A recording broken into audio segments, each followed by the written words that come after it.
Hello friends, Bernard here coming to you with another video. This time I'm going to be showing you how to install a drip irrigation system. The stuff that I bought and the items that you need, I'll put a list of all the items in the description below.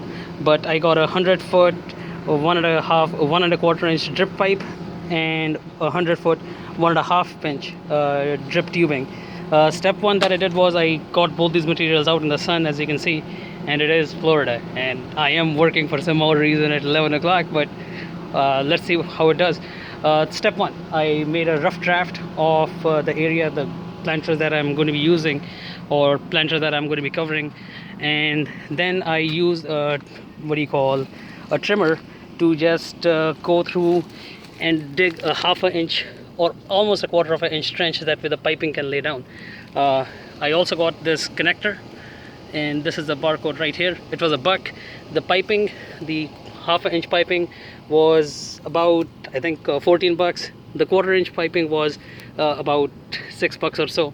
And so far what I've done is I've connected this pipe connector, made an angle joint, ran it underneath this, connected one on top, one over here. And the way that I'm planning to lay it out is I'm going to run the tubing all the way till the center. I'm going to make a T connector, and I'll show you where I bought it and the description and stuff. And one pipe is going to go all the way till the end, and then one pipe is going to go all the way till the end for my tomatoes. And then I plan to use the same L shape thing that I have over here to go from one bed to the other bed to the other bed. So stay tuned and watch more. By the way, the trimmer that I'm using is this thing. It's a Black & Decker hedge trimmer. Yeah, you will break some of your lines, but it's well worth it. I mean, line doesn't cost too much. And this is the Rainbird 1/2 inch elbow tubing that I'm using, and this is the T connector tubing that I'm using. I'm also using garden shears. I saw a video where you had to buy a fancy cutting thing. Now, if you have strong enough garden shears that are sharp, that can easily cut through this pipe. That's exactly what I did. The 1/4 inch pipe that is there, that I was able to cut with regular scissors. So don't waste your money on it, just get the regular piping. And just want to give you a demonstration, this is not that difficult to chop. All you have to do is use some elbow strength, and that thing will cut right off. So don't be shy. Don't buy the $14 wire only trimmer that you're only going to use once. Use a proper garden shear. These I got maybe for $6, and they are pretty good, and they do work. Alright, I did cut one long piece of pipe. Once I straighten it out, I do need to use an end clamp. So I'm using these V-shape clamps, as you can see. It's a 1/2 inch pipe clamps. It's a really simple instruction. I'm going to let you guys know how this works out, because if it does work out proper like it's intended to, I think it's going to be a good product, because this was cheaper than the other end caps that you get for $1. These I got 2 end caps for 99 cents. So that's much better. Alright, this is the progress so far. The connector was done. I ran the pipe, as you can see, then made the T-shaped connector right here, and then ran the pipe to the end. And oddly enough, that end connector does work properly. I've also put a T-shaped connector that's going to my pumpkin thing, and the progress continues.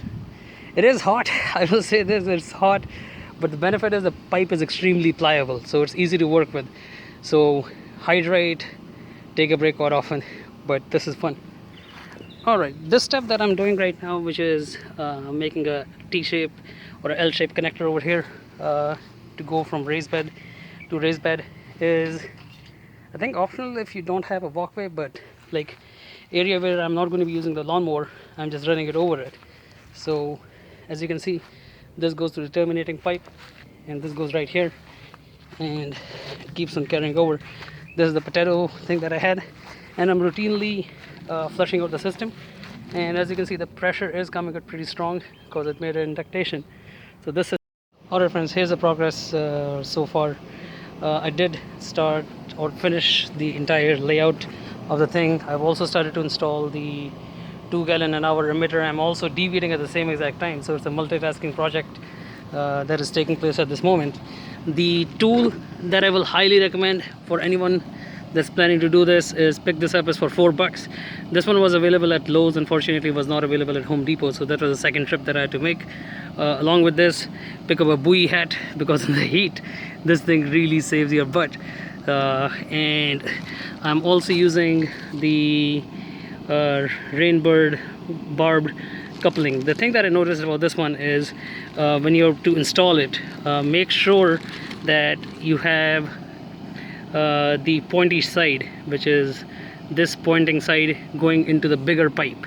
Logic might dictate, oh, this might go into the smaller pipe. Now this one needs to go into the pointy side, the bigger pipe. The small one that can easily fit in the emitter piping, which is right here.